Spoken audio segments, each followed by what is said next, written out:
என்னோடய வாழ்க்கையில் ஒரு எக்ஸ்பீரியன்ஸ் தாங்க நான் உங்க கூட பகிர்ந்துக்கிறேன். நம்மளோட ஆழ் மனசில் ஒரு எண்ணம் தோன்றும். அந்த எண்ணத்துக்கு நம்ம மதிப்பு கொடுக்கல அப்படின்னா, நம்ம கண்டிப்பாக ஒரு பெரிய இழப்பை சந்திக்க போகிறோம் அப்படிங்கிறது தாங்க அந்த பாடம். அது என்னென்னா, எங்கள் வீட்டில் வந்து ஒரு பப்பி வளர்த்துட்டு வந்தோம். அந்த பப்பி வந்து ஒரு ஸ்ட்ரீட் டாக் தான். அதுக்கு வந்து கொஞ்சம் ஊசியெல்லாம் போட்டு, சரி வீட்லேயே வளர்க்கலாம் அப்படிங்கிற மாதிரி வளர்த்துட்டு வந்தோம். கொஞ்சம் வளர்ந்துட்டான். ஒரு 4 மாதம் ஆன உடனே அவன் வெளியே போக ஆரம்பிச்சிட்டான். சரி ஓகே, எதுக்கு நம்ம வீட்டில் போட்டு அடைச்சி வைப்பானன்னு சொல்லிட்டு வெளியே விட ஆரம்பிச்சிட்டோம். அவன் காலையில் ஆனால் வெளியே போயிட்டு நைட் ஆனால் வந்துடுவான். அந்த மாதிரி தான் போயிட்டுருந்தது. ஒரு 4 நாளாக கொஞ்சம் உடம்பு முடியாமல் இருந்தான்.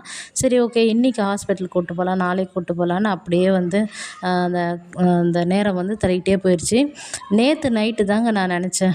நேற்று நைட்டு வந்து பால் ஊற்றுறப்ப சரியாக பாலே அவன் குடிக்கவே இல்லை. அப்படியே சோகமாக உட்காந்துட்டு இருந்தான். நம்ம கண்டிப்பாக நாளைக்கு இவனை ஹாஸ்பிட்டலுக்கு கூப்பிட்டு போயிடணும் அப்படின்னு நான் நினச்சேன்.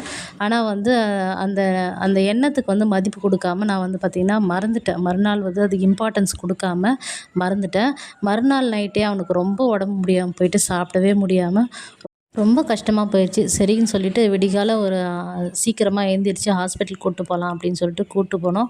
கூட்டு போகிற வழியிலேயே ரொம்ப வந்து எங்களை விட்டு போயிட்டான். அதை நினச்சி எனக்கு வந்து பார்த்திங்கன்னா, அவன் லாஸ்ட்டாக என்னை பார்த்த பார்வைக்கு என்னால் பதிலே சொல்ல முடியல. நைட்டெல்லாம் தூங்காமல் அழுதுகிட்டே இருந்தேன். அவ்வளோ மனசு கஷ்டமாக போச்சுங்க. அவனோட ஃப்ரெண்டுங்க இந்த பூனை ஒரு நாள் பூரா அவன் வருவான் அந்த இடத்துலையே வெயிட் பண்ணிட்டு இருந்தது.